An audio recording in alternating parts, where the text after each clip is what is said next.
for me personally, the rise of Donald, what's his last name? Making a lot of jokes, implicit political critiques. Yes. Sometimes just a shitpost to annoy people. I was in New York during 9/11. I had nothing to do with it. Just because I was there. I could name many people whose art I love who've done terrible things. There's nobody in culture that mattered that was anywhere near the right. Right. I mean, there just wasn't. He goes, I have a friend who's very rich. You know who he is, but I won't say. Very fat guy, very neurotic. And you're like, I'm in. Like, tell me all. Like, keep going. Welcome to Doomscroll. I'm your host, Joshua Citarella. My guest is Tim Heidecker, a comedian, writer, actor, and director. He is the host of Office Hours. Let's talk about the beginning of your career for a little bit. I promise this will link back. I have an idea to explore. But if you could tell me about making television, making comedy, when you first started out in the, let's say, mid-aughts, what was that environment like? How did someone make a TV show at that time? Eric and I, my partner Eric, who I made half of my work with now these days, we were just out of college and we thought of ourselves as sort of serious filmmakers or wanted to be in movies or make movies. And sort of recreationally, we'd make stuff just to make stuff. And, you know, the technology was pretty primitive back then in the late 90s, early 2000s. So we kind of used what we had and thought that was pretty funny. You know, there was this kind of a lo-fi aesthetic to it that nicely dovetailed with the fact that we didn't have anything hi-fi to work with. So we were just like embracing the lo-fi. And we sort of had this identity between us where we were this very self-promotional, very in a funny way, and just sort of at the time in 2000, there was kind of the .com boom bubble. Right. And everything was .com, everything was very technology and computers and internet and the interweb, and we just thought that was also silly and funny, also awesome, you know. But the way people talked about it was really funny. And you look at like old Windows 95 launch videos and that kind of excitement, that was kind of really funny to us. And business talk, and we had timanderic.com. That was just who we were. It's like, okay. And that involved prank phone calls, or it involved little animations and playing with media and playing with different kinds of media. And those became little short films, not stuff you put on, not underwear or those kind of things. I'm sure you're aware, but people consider that work to be like the early avant-garde of new media and video art. Yeah. Like having taught in art schools, our stuff. The degree to which your stuff is referenced is not insignificant. I'm happy to hear it. You know, I think we deserve all the credit we can get in the world of academia. Yeah, you're doing, but which gets us nowhere. Continue. But hey, it gets you a podcast eventually. It gets me lots of podcast appearances. No, but yes, all that stuff kind of, there was no YouTube yet. We put it on our website. It's little QuickTime videos. There were some sites that would pick it up. Early forms of social media got spread. And one of the few places that were really on the avant-garde or on the cutting edge of weird stuff was Adult Swim. And it was really just this back office down at the Cartoon Network and a couple of sort of iconoclastic type people that were given, which is the way the best things always happen. It's sort of just like, well, here's like, middle of the night programming that you guys can play with, like just do whatever you want. And hopefully something good comes out. We don't spend a lot of money, it's sort of like the simplest formula for stuff to sprout. And by the grace of God, one of them really saw something in our work. Really, a lot of people didn't, and I think that's important to acknowledge that most people didn't.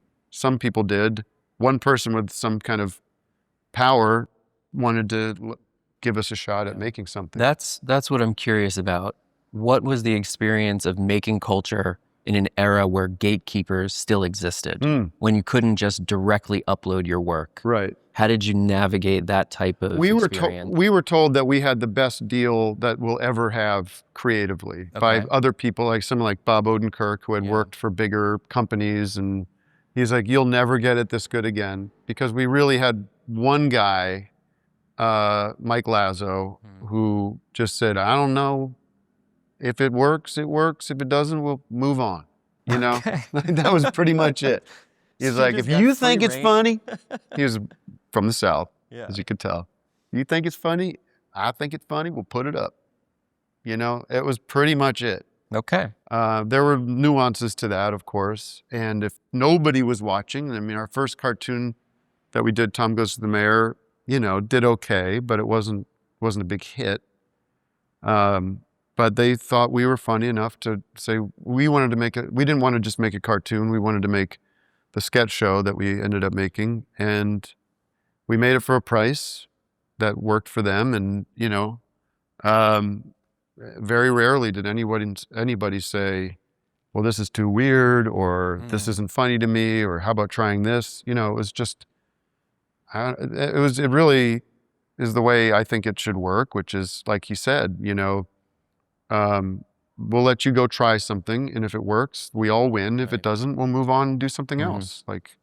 So this is, I'm going to try and connect a few things here. Yeah. So excuse me if I fail to do it, but I think this is why the creative life conversation is important right now, because that model of essentially you're making the argument for institutional gatekeepers, that this person was an editor. Yeah. They had good taste, for lack of a better term. They're like, there's something really smart here. I want to amplify that. Yeah. And the system we have now, if there was someone who was in a comparable position to you, there's like 1,000 people who are trying stuff out on YouTube, and whatever the attention economy dictates, that's the thing that rises to the top. Right.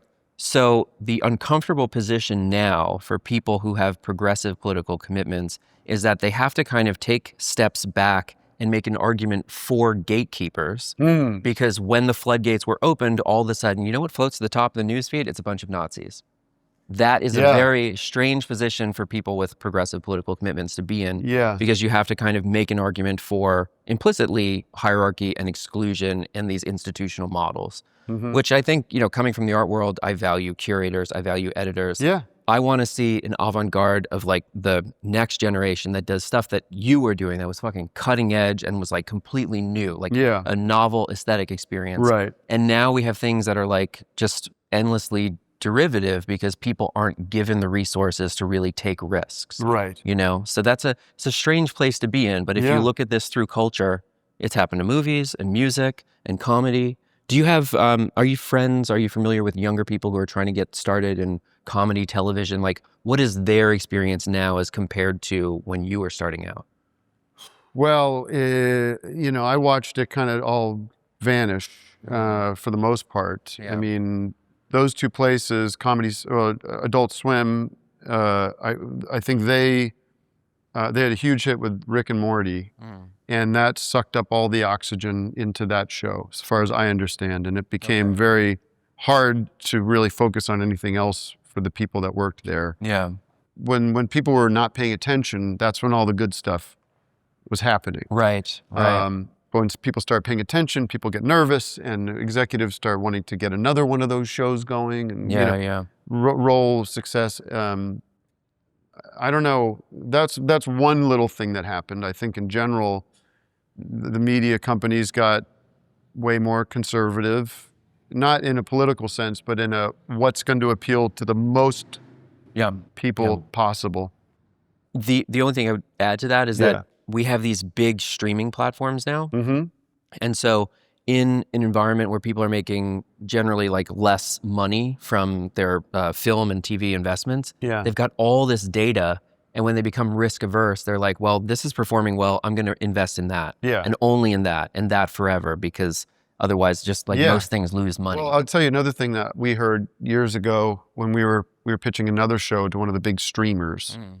And they were like, well, we already have your audience. Really? Like, they're already signed up. So we don't need your stuff. Wow. Because we got them. We're looking for people that are looking for new markets. Yeah. And Interesting. So, and our audience isn't that big anyway, but it was like, yeah, we're trying to grow, and we feel like the people that like your stuff already, they're already here, and they're probably not going to. Without giving any names, cancel. what stuff did they greenlight after they said no to you? Oh, it was like big, broad sitcoms that were like, you couldn't believe we're making a comeback. And this was a streaming site. It wasn't a network. It was like network sitcom, like Ashton Kutcher or something, like had a sitcom. Okay. I think we just doxed the streamer. Oops. But that's okay. Fuck them. They said no. Yeah. They're lost. But yeah, I mean, I know, back to your question I know a lot of young people who like, you know, for a little while we had a production company, and we were going out and trying to sell shows, and the shows I wanted to watch would just not get very far in the process. You know, they just wouldn't. I found some very talented young people who are doing really weird things, who are very young and would probably not make a very popular show, you know, but you're developing like a generation of, or you're like developing talent that hopefully will go on for many years. Right. And will go on to potentially do bigger shows or more, you know, sprout their own little community or something. So I sort of like pulled back from that. And in the past, since the pandemic, really just been doing most of my stuff independently, like most interesting people are doing through Patreon, and on my On Cinema show, we just do it entirely subscription based. But these younger comedians, you were saying, yeah, is their material political or political adjacent at all? Not really. I'm trying to think of people I would put in that category. No, I mean, somebody I love who's, I think, doing very well on his own, Conor O'Malley, and his films. He's great. I mean, they're the most interesting and funny. He's political adjacent, but it's very political. It is political, but I would say like all of our stuff was political, but it wasn't necessarily topical. It wasn't like, you know, it was Tim and Eric, awesome show. It was very much about the absurdity of the capitalist system and marketing and consumerism, and, you know, like we definitely our minds were there. We just weren't calling out, you know, Dick Durbin. Yeah. In our sketches. It was still implicit, perhaps, at that time. We were talking before we started rolling here. This is a good, I think, generative question, that there's people in the comments that maybe want you to do comedy and perhaps not talk about politics, I assume. Stick to comedy is the line. Yeah. That a lot of us get a lot. Why do people feel that way? Do they feel like politics has pushed itself into the sphere of comedy? Like, why isn't this material welcome? I don't know. I mean, that's a good question. Why do people say anything in the comments? I'm fascinated by that. You know, I don't want to restrict what people say, and it does feel like it's an outlet for people to communicate how they feel, but it's just a silly idea. But I guess there are people that probably disagree with me politically, but have some kind of affinity with my work, my comedy at least, and are disappointed when we enter into this gray area of social media where I am a professional actor, comedian, maker of things, but I also find those platforms to be a place to share my values. Yeah. Or laugh at or make fun of things in the world and talk about things in the world. And I think there's certain people that prefer those things remain separated, in my audience at least. Yeah. Why don't people say that to Rogan, for example? Like, every comedian is somehow also a political commentator now. Yeah. They've become just overtly political. It feels like that's their prime mode, and the comedy seems like it's something they talk about, but not not actually deliver on. Yeah. But I mean, they all put out comedy specials. I haven't seen that many of them, but the ones I do don't seem to be very for me. I mean, it's an occupational hazard where when you talk about the craft, you Yeah. tend to talk about it more than you actually do it. That Yeah. comes with the territory. I've been thinking about this, though, in the last few years. It seems like every comedian has somehow just magnetically, gravitationally been pulled into doing political commentary. Mm-hmm. And I'm wondering where that comes from. There's a few different theses we could examine here. One, the attention economy of social media just drove those things to the top of the newsfeed. Or two, things are actually getting worse. Probably both, but I mean, for me personally, the rise of Donald, what's his last name? Trump. He's such a ridiculous character, such a buffoon, and such a comic personality, such a comic archetype, really, that and I do believe he's very funny and most of the time not sort of an intentional way, but oftentimes he is kind of intentionally funny, I think. But he's made everything just a lot more ridiculous, and I think that's caught a lot of people that in my field who feel, it's hard to not talk about. Right. At the moment, Right. and has been hard to not talk about for a long time. Are there people that maybe, this certainly happened with my peer group, that you kind of assume that you're on the same general camp, the same side of things? Yeah. And then there's this like wedge that opens up where when there's a real political crisis, you kind of need to choose one side or the other? Yeah, I mean, it's interesting. I'm a Gen Xer. I'm 49 years old, and I grew up. It was pretty clear where me and my friends were going to be politically, in general terms. It was also something we didn't pay that much attention to. Yeah. But my friends were generally people in the arts or musicians. Yeah. And the stakes were pretty low. I mean, you could, I was just thinking this morning, we had environmentalism, and that was kind of represented in Michael Stipe being on MTV.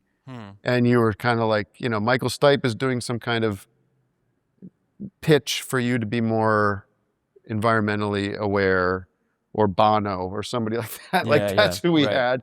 And you're like, okay, I'm with them. I'm not with Jerry Falwell or Jim Baker or, the moral majority. It was pretty clear that I guess I'm a liberal. I'm a left of center type because I want a cleaner environment. I would like less war. I don't believe I trust the Bushes. I don't really care that Bill Clinton got a blowjob. That whole thing seems fucked up, that we're being manipulated into caring about these things. So those were kind of the political issues that I grew up in. And now it's just become much more complicated and layered and full of, you can be left wing, but kind of suspect of the pharmaceutical industry, which can lead you into a anti-vax rabbit hole, or you can be left-leaning and anti-war, and that puts you into this weird alignment with the Russians. And so there's just a million different strains you can go down. Right. And that's partly, I would assume, because there's a tremendous amount of fractious information coming through social media, and we're not getting stuff through this big, thick, open pipeline. Yeah. And so you can be kind of caught between certain things. But the society we live in has you have major powers at the top dictating how most of us kind of live our lives. So you do have to choose a big chunk of one side to support if you choose to get involved, right? And a lot of times you're not going to agree with 40% of that side. Right. This is why I think it's interesting to talk to people who make culture, right? Making TV, music, comedy, Thank you for saying art. I make culture. I make so much culture. You are a cultural producer is the technical term, I believe. when I was growing up, I think when you were growing up, we have a few years between us, but there were these implicit assumptions about your politics if you were in this countercultural, progressive, anti-establishment Yeah. type of scene. And those things seem to have flipped now, where there's a conservative counterculture that's very edgy and is kind of has taken oppositionality from left politics, seemingly. How do you understand that flip? I don't know. I mean, the right wing is in charge of everything now, right? They're the establishment. For what I can government, tell. In government. Yeah. So, but also in culture somehow. Well, give me an example of that. Quantitatively, the largest podcast. Joe Rogan. Joel Rogan. Is it Joe? My joke today is going to be not knowing basic names. It's Joel Rogan.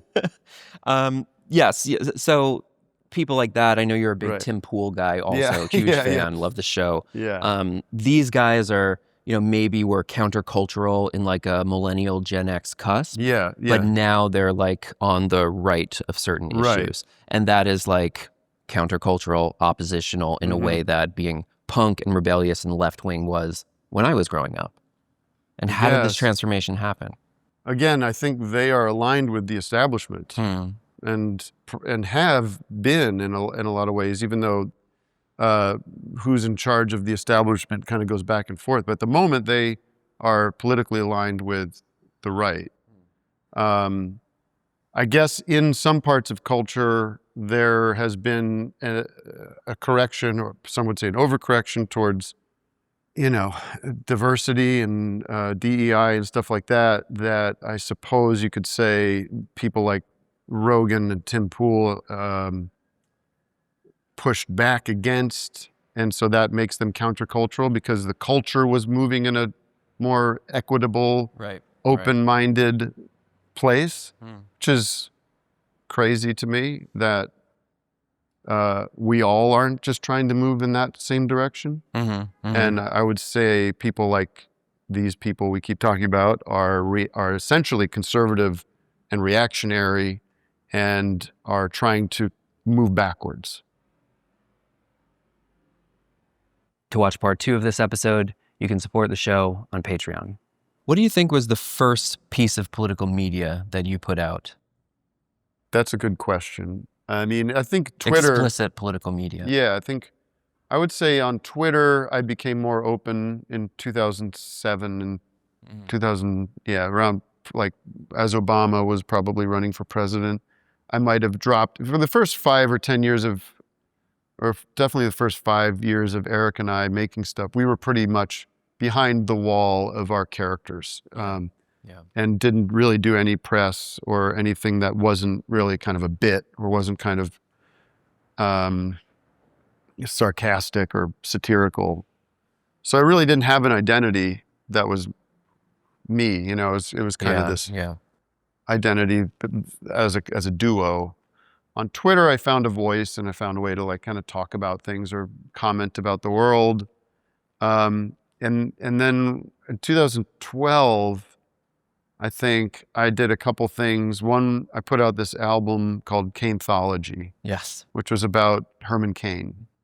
And if you remember Herman Cain, you do, if your audience doesn't, he was the CEO of Godfather Pizza, and he was kind of like a proto-Trumpian personality. He was very much kind of I'm just an average guy. I have my ideas on how to run government. He ran for president. And there was a commercial that his team put out that was his campaign manager, that it was like shot on an iPhone. And it was very silly and lo-fi. It was not meant to be silly, but it was like, I can't believe they put this out. And it was this, it was very tough. I mean, a lot of my stuff, certainly starting at this point, is dealing with the idea of manhood or dealing with like what it means to be a guy, what it means to be a white guy in this crazy world of blue-haired, Me Too types, and that whole, most of my stuff is looking at those guys in a satirical way.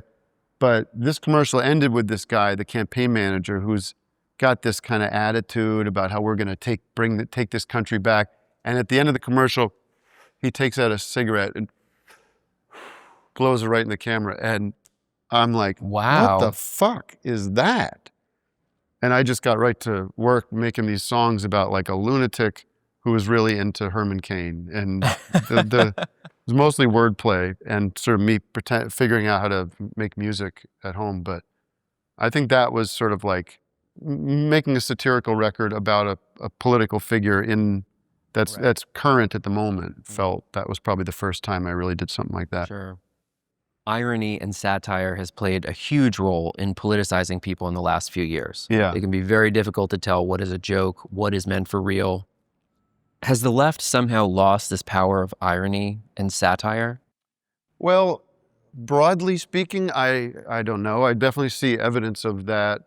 I think there's a couple things. One is, I've been noticing Jordan Peterson does this thing where he closes his eyes when he's trying to get into, he's another one. That's a good one. What am I going to not talk about that guy? That guy's the greatest cartoon character since, Goofy or Homer Simpson or something. Like he's just a total character that you got to goof around with. Now, does he say some things that may check out at the end of the day? Probably, but so do we all. But anyways, yeah, I think the internet makes it very hard to know what's real and what's not real and where somebody's coming from.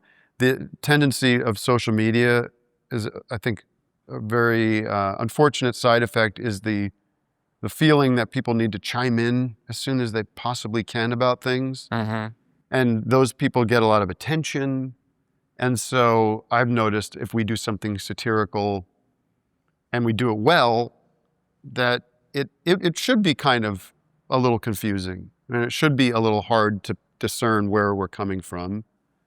I remember I remember growing up and friends of mine thinking Spinal Tap was just a real band, and they weren't sure. And why would they? Because they do it why wouldn't they? Because they do it very well. And only when you get sort of a few keys to what is funny about this can you then enter into the wonderful world of what they're doing. But on the surface, if you're just from, 200 yards away, you're like, I don't know, I guess that's just a shitty metal band. And the reward is getting close and finding how funny it is. And I think now what's happening is if I do something online that's confusing intentionally or playing a character, the classic case is I do a stand-up character who's very kind of the person I make fun of a lot. He's kind of a traditional right-wing reactionary guy's guy, and he's an idiot, and if I put a clip of that guy on the internet and that for some reason goes a little viral or gets picked up outside of my cozy little bubble of people that are already in on the joke, you'll see just comments like, what is this? This isn't funny. This guy is an asshole. Usually you don't see people that are like, I agree with this guy, because I'm not it's not that cloaked where it appears to be polished in a way that that might actually pick up steam on that side. But it's the left going, I don't agree with this, and this guy sucks, and this guy shouldn't be, and they're like, guys, I'm joking. We're playing. I'm making fun of the people that you're all upset about. And so there's this sense of like, if it's online, it is what it's saying it is, which is annoying because that's pretty boring. I don't mind, Jon Stewart or what's the other John on HBO? It's not Oliver. John. Tell me. Oliver. John Oliver, I was right. I don't mind those guys, but they're very much very clear about what they're trying to communicate. Very literal about it.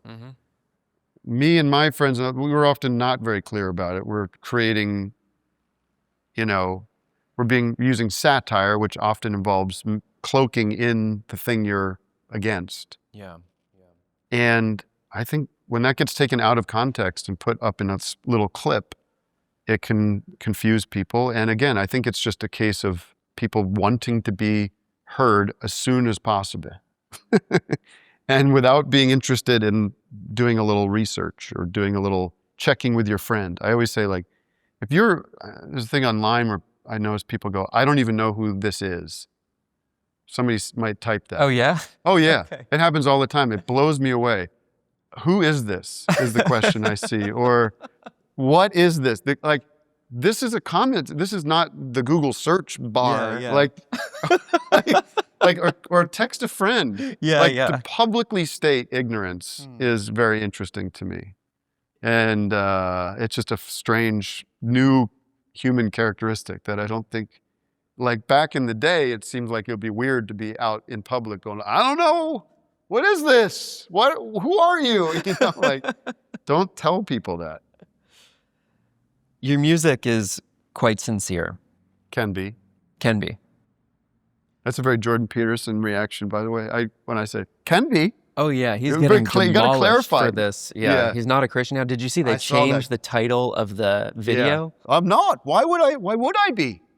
Like, I'd like to do a parody. Now, this is how I think. When I see stuff like that, it's like, I want to try to emulate that energy. You're going to have to get a few suits, I think. Yeah, well, maybe not. See, like, I could do this with you. It'd be a fun exercise. Okay. See, if I, like, ask me anything, and I will try to not answer it in a helpful way.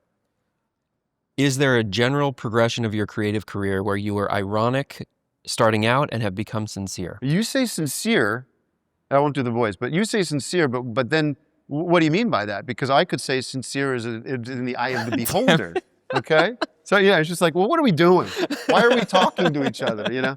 But no, okay, forget that. I will get back to reality here. But I mean, okay, so I was a shit poster on Tumblr. Myself, my friend Brad, like, we made all of these memes. Some of them still circulate. I get Google alerts for these things. Making a lot of jokes, implicit political critiques. Yes. Sometimes just a shit post to annoy people. Yeah. And then now, as more of an adult, I have real political commitments. I know what I think about certain issues. And so I think there's a general kind of maturation in people's creative careers. Yeah. Combine that with, okay, things are actually like measurably getting worse now.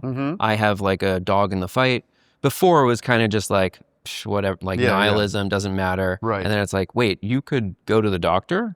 Like, you could actually go to the doctor? Oh, I'd like to do that. Right. I don't want to tell jokes to the expense where I never get to go to the doctor. Like, all of a sudden it's like, all right, you know, those implicit politics that were part of like punk music or counterculture, now they're like, this is what I actually want to do. Like, I meant this stuff when I was doing it before. Yes. Well, yes. I mean, you get older, and I got older, and I'm almost 50, and I have children, and I have values that extend beyond my love of irony. You know? Yeah. And sometimes that overshadows my, you know, my love of irony, my values, or my concern for other people, or empathy, or whatever. You know, it made me think that, like, definitely growing up and in my younger days, the idea of shitposting or irony was very strong, and often, you know, expressed itself in extremely offensive ways, you know, in extremely boundary-pushing ways. But it was always, from what I remember, it was always coming from a place of absurdity, or a place of shock for the sake of stupidity, you know, for the sake of ridiculousness, or, you know, that's like, there would have been a lot of pedophile jokes back then, and a lot of. And really not really from the place of, I don't know anybody in a billion years who has any interest in that. You know what I mean? Like, it is about as sick as you can think of. And therefore, the only way to shock you is to tell a joke about, like, a clown raping a kid or something. Norm Macdonald did a lot of that. And that was a way to determine boundaries, or to be ridiculous, or be offensive.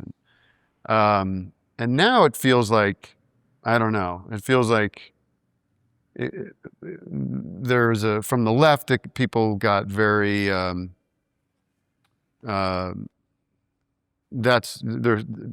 boundaries of what you can say got much smaller, I think.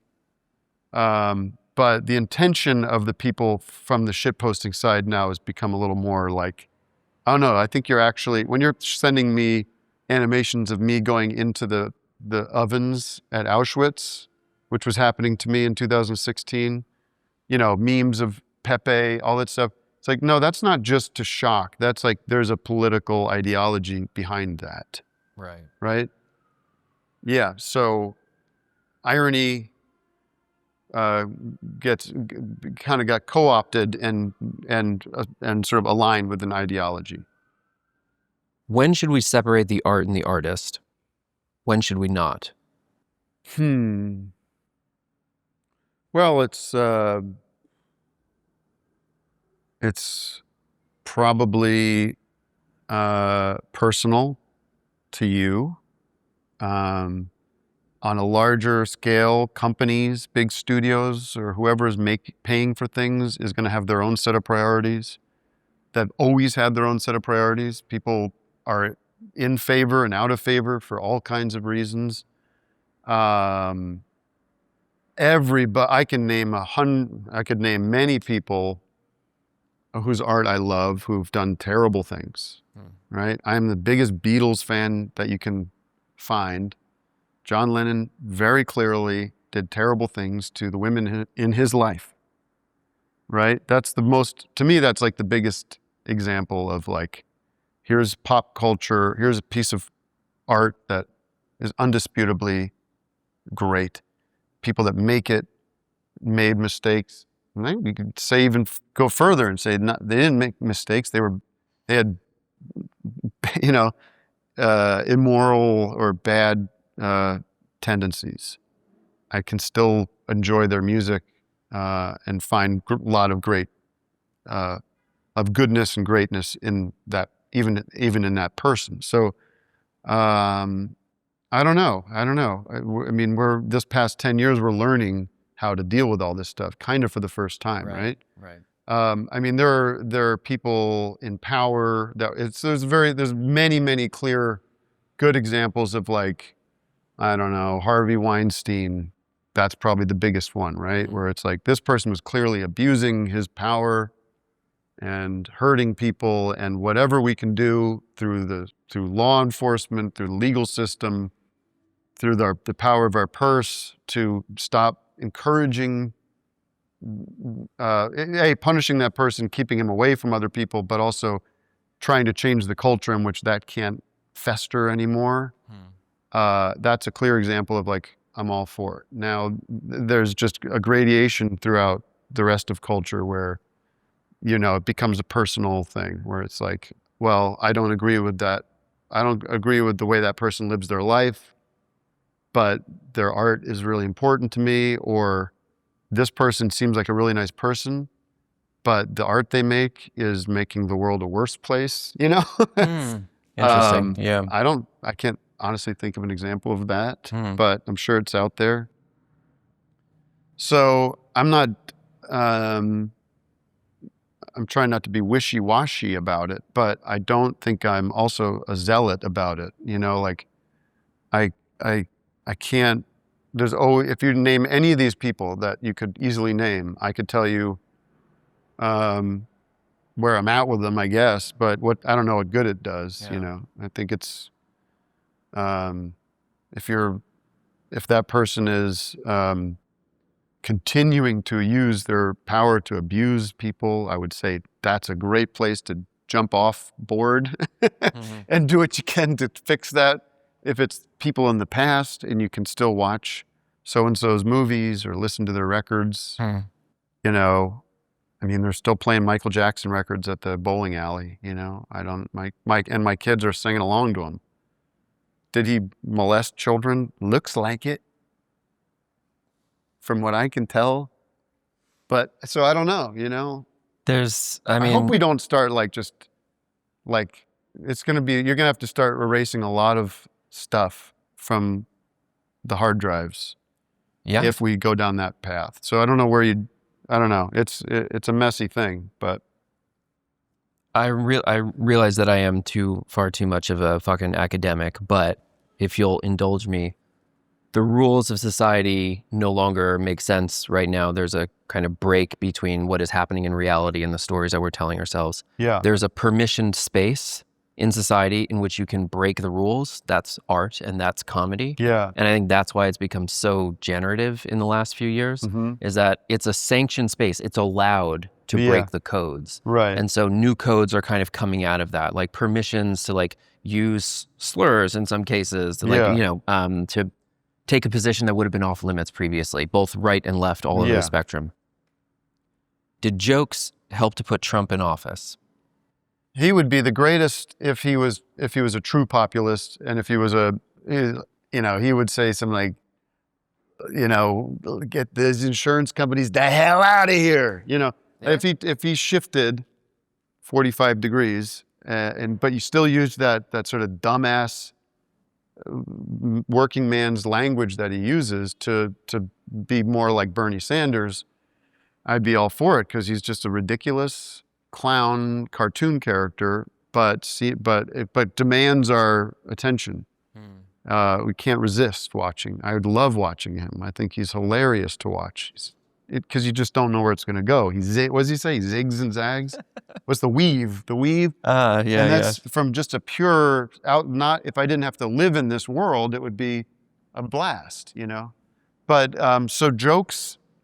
I mean, I think probably Elon Musk's billions of dollars got him elected, and the failure of the Democratic Party to abort on Joe Biden a year earlier is probably the two things most likely that got him elected.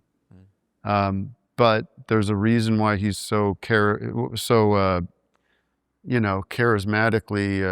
there's a reason why he's so, popular, is because he's a very entertaining guy. Yeah. I mean, when are you going to get to watch in the middle of the day the president of the United States talk about his pal, who's this rich, fat, neurotic guy? Did you see that clip? He goes, I have a friend who's very rich, very rich.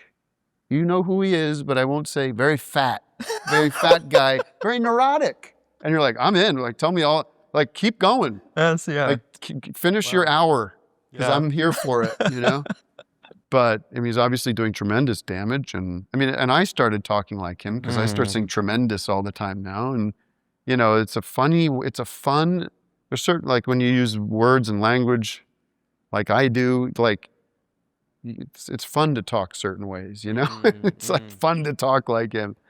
And you could see that he enjoys being him. He's gotten more like him over time, yeah, too. He's doing an impression of himself. Right. Yes, exactly. Yeah. So, but he also, I could spend an equal amount of time saying all the dangerous, terrible, disruptive, mulching Social Security, for example. Yeah. I mean, just arresting people, just abusing people's civil rights, defunding public institutions, privatizing the parks. Just dismantling the civil services, the budget they're proposing, which is going to raise the debt, the tariffs, you name it. Do you think he's going to do price freezes on the drugs, though? No, I don't think anything he says is going to happen. He posted about this, but like, I think he's going to ask those people to do it, and they're going to say, sure, and then it won't happen. I don't see any of this stuff happening. When you were coming up, were there certain comedians or figures that you respected, aspired to model your career after? I mean, when I was really young, I would say like Woody Allen was somebody I wanted to. That was the ideal. It was like this guy just goes and makes a movie every year. He's in them. It's very much a vision of a world that he didn't really compromise in any kind of way. Musician also? And he was a very bad musician like myself. But yeah, I mean, I think Andy Kaufman was a very big influence for me. Kurt Vonnegut as a writer, I think any way you can try to maintain your independence. And Albert Brooks, loved Albert Brooks very much. How many of those people were explicitly political? I think Vonnegut maybe is the easiest example, but what was the political subtext? I think of Woody Allen, like what's the Banana Republic movie? Yeah, There's yeah, some of them Bananas, which are yeah. kind of out with it. Yeah, well, I mean, Woody Allen, I think, was sort of your classic liberal New York Jewish, aligned with the Democratic Party. It was not even, didn't need to be spoken about. It was just that's who that character was in all his work, and a distrust of Republicans or the conservative moral majority types, and open-minded. So yeah, it was probably. I mean, again, as a big music fan as well, all the music I liked was from a place of counterculture or distrust of establishment. At the same time, like hoping for a better world, the Beatles, I rewatched Joni Mitchell. Sleeper recently, and there's a time capsule of like the whatever period he was in, like 1970s, 80s in New York. Yeah. And he wakes up 100 years later. Yeah. And they're like, what is this? And it's a Playboy. And what is this? It's a newspaper. They ask him what the NRA was. And he's like, oh yeah, it was an organization that helped to get guns to criminals. Like he just gives all of this kind of like political feedback, looking at the period that he came from, 100 years later. But there's some wild fucking, in the outfits of the future, the fashion sense, there's a guy who walks into a party, I think it's a black guy, and he's wearing a swastika on a silver shirt. I was like, holy fucking shit. Yeah. It was just a real, skewed a lot of the codes from today, that film. But, tremendously well, they also important think, like, he was good at, I think, like, also establishing the Democrats or the left as being sort of weak and feckless, and especially as into the 80s. I grew up in an era when the Democrats were they were in charge of Congress, from what I can remember, for a lot of the 80s. But you had Michael Dukakis, and there was a weakling kind of mentality about it, that you were not. You were kind of like, you were good, you're well-meaning, and you're empathetic, and you're bleeding heart, right, and all this stuff. But and that's good for the girls. But if you wanted to be a man, you had to be kind of G.I. Joe, So those were sort of the archetypes. Was there like an underdog ethic to it? I mean, yeah, I think we could talk forever about sort of right-wing 80s culture of what men were. Men were, going to make a lot of money, and there was you were strong, you were Rambo, you were a wrestler, those were in not counterculture. That was what was in pop culture. That was what that was sort of when earlier we're talking about there wasn't really any right-wing culture. There was almost all of the popular culture was kind of coded right-wing culture. Yeah. And if you were a creative, you were kind of implicitly anti that stuff. Yes. Like I remember in high school, like the screamo scene, it was cool to wear like girls' jeans. There's just like, you were coding yourself in a way that was like, I'm not that type of typical macho character. Right. And that was, I think, implicit in a lot of the culture that either of us might have. Yeah, I mean, even like Kurt Cobain or something would wear kind of dresses occasionally. Right, and there would be this flirting with feminine identity from men, and that would be a way to say, I'm counterculture. Yeah. Is it possible now to posit a type of progressive masculine identity? Like, how do we start to approach that topic? Well, I try to be that person. I think I guess you had Hassan on. Yeah.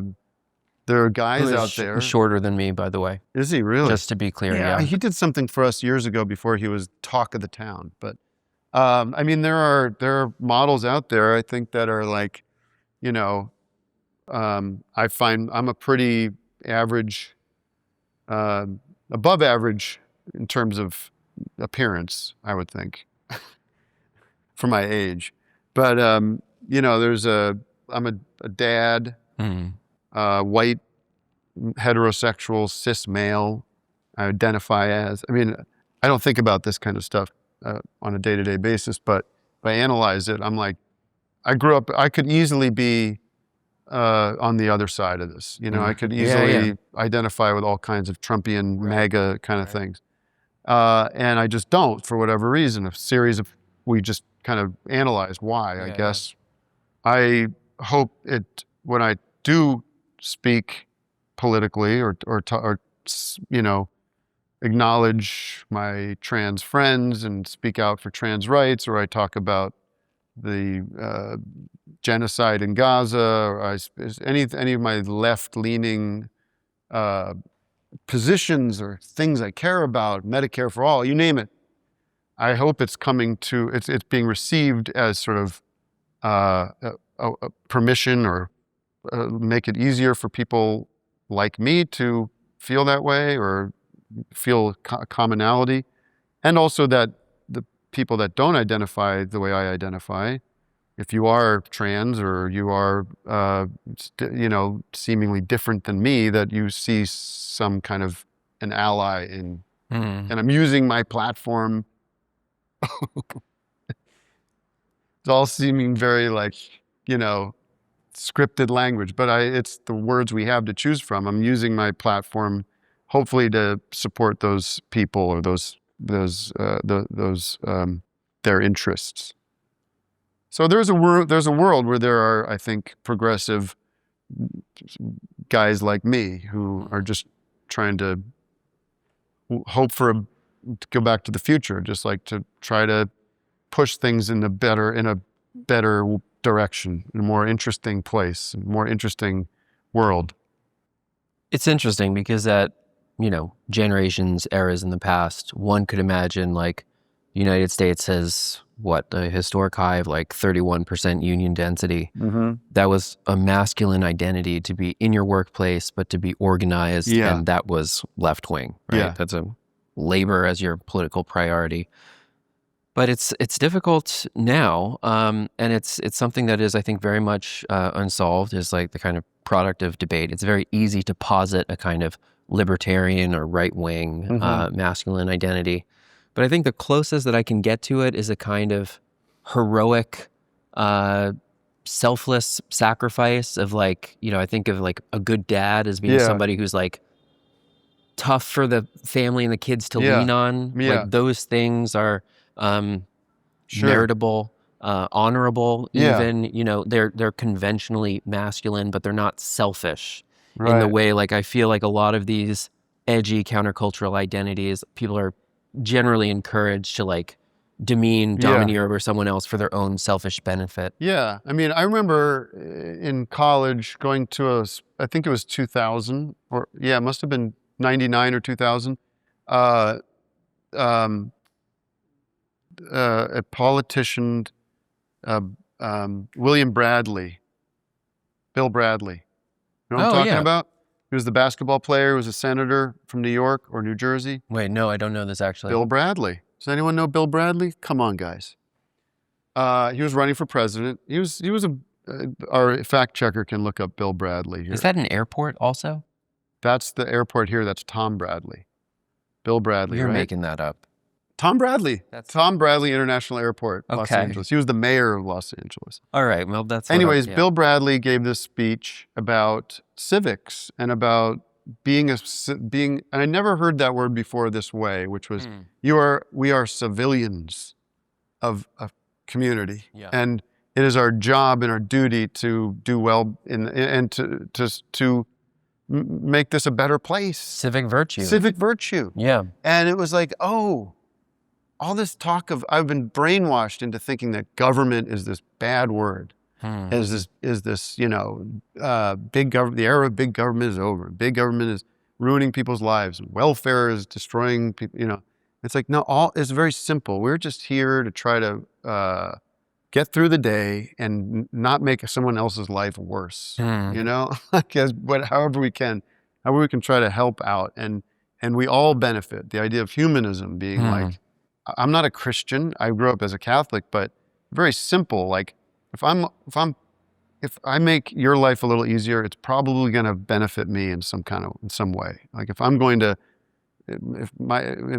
where I grew up, if the unions were overpaid or if the unions were getting too much dental insurance, which was a big problem for some people. Okay. I thought, well, another way to look at that is if they're they're getting too much money to use for their dental work. They're going to the dentist in town, who's then buying a car from my dad's dealership. Do you see what I mean? Sure, Like, yeah. this is all we're all gonna rise up if everyone's just doing better. And Even and the capitalists used to think like that, of having like the distribution of resources that like if people had the famous like Ford quote that like you would pay people who worked in the factory enough to buy the things that the factory made. Yeah.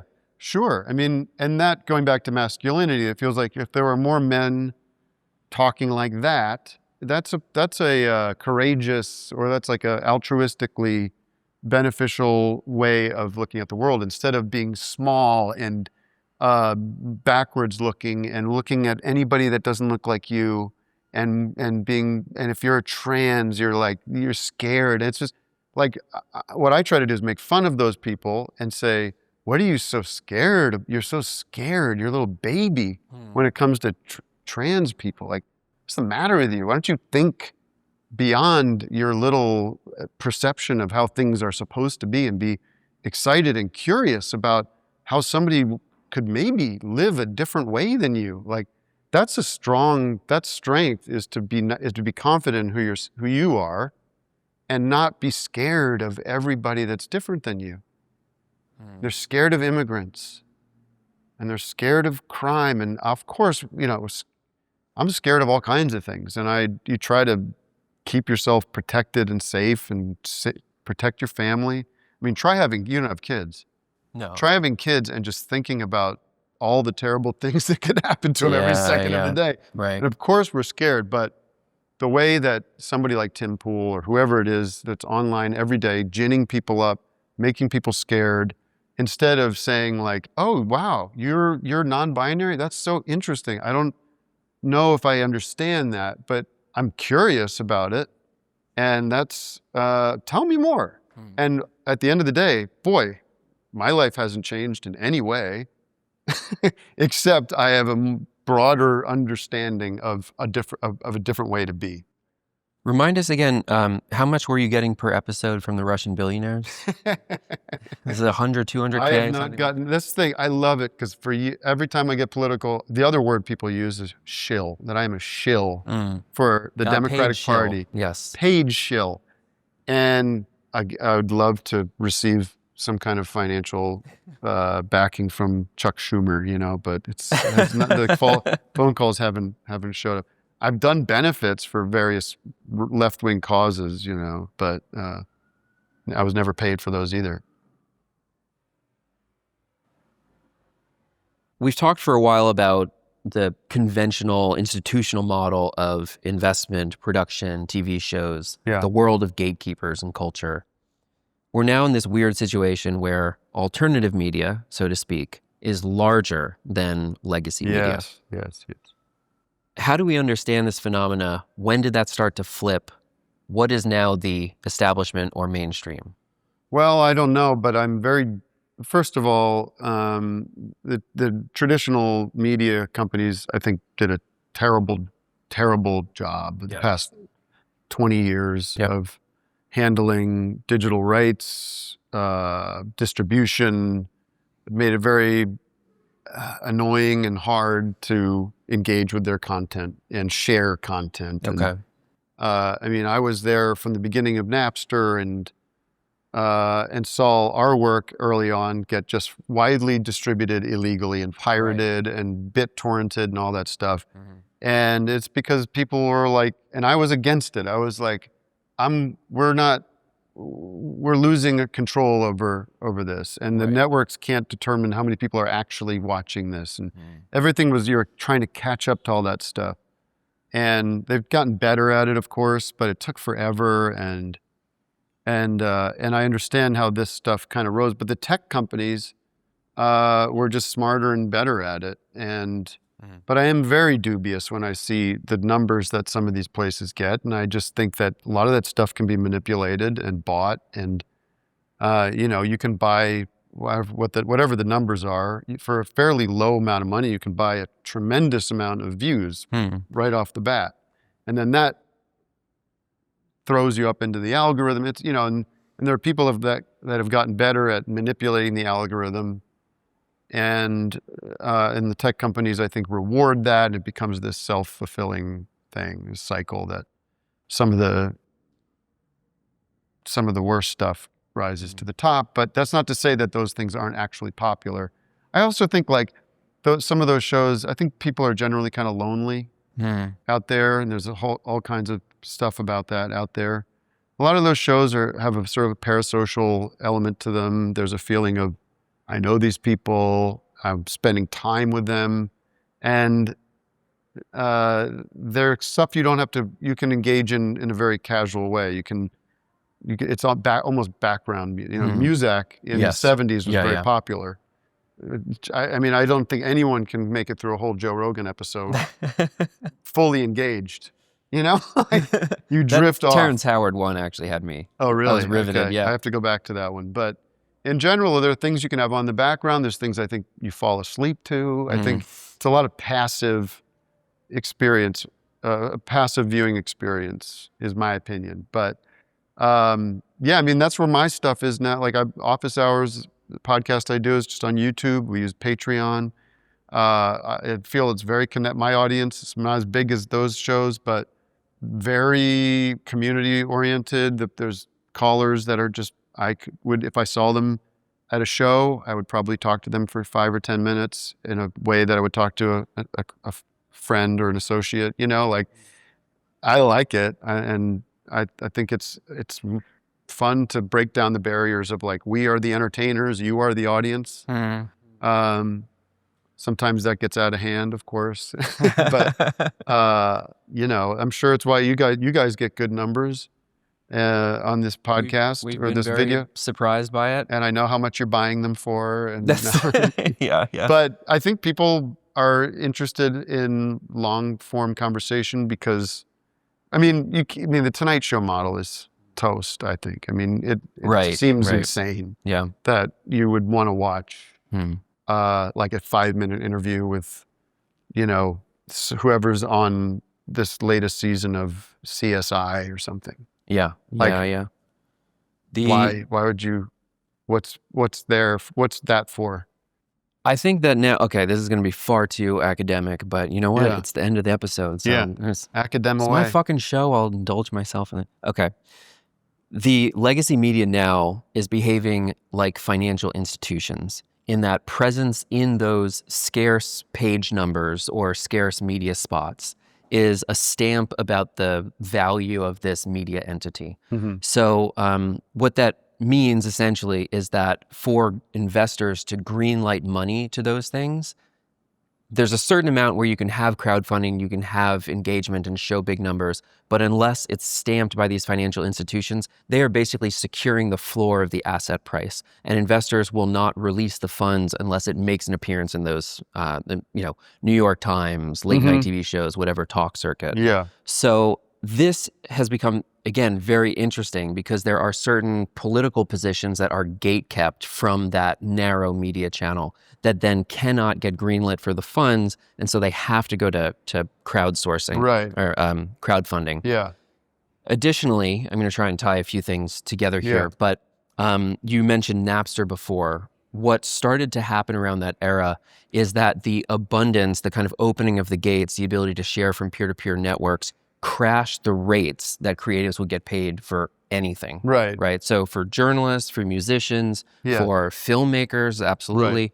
There's a friend of mine, Carly Busta from the New Models podcast. She famously cites this statistic that in the 1970s, the big publications, like, when someone's getting paid like a commission for Vanity Fair, for example, they got paid an average, adjusted for inflation, $10 a word. Wow. Today, I've gotten $150 for an article from like The Guardian or Spike Art or whatever. That's just like standard honorarium. Yeah. But, double check my math, but that is a 99% pay cut. And so what starts to happen when you take away the ability of anyone to earn a living from media or culture, they have to produce, the incentive structure drives them to produce the most insane, outrageous, inflammatory shit possible because they're struggling to stay alive. Sure. And that, It goes, I think, explains a you can find lot that of everywhere. the... You can find that in the world, in criticism. You can find it in, movie reviews. Right. Where it's like, my incentive is to either destroy this movie as hard as I can, because that's going to get people passing it around, or to play nice and support the current big movie structure out there. The problem is that even now, like, we like to think of markets as a cyclical process, like, oh, it crashed and it'll come back. Like, it hasn't come back. Like, Patreon is good, Substack is good. Right. That allows people to, like, eke out a living.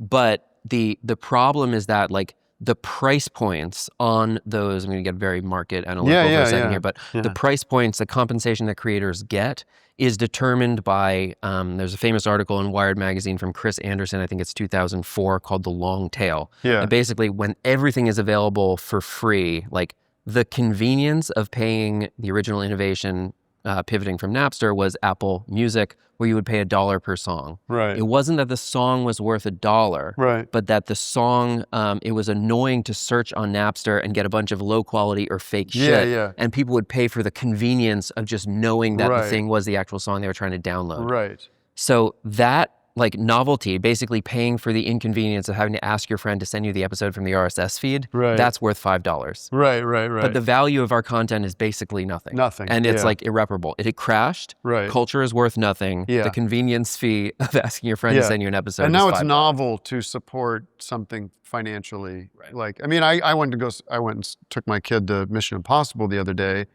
because I think those movies are worth seeing in the movie theater. Because they're really fun to see on a big screen. So I do think people are going come out of their holes to support things for various reasons financially, because it's the best way to do the thing.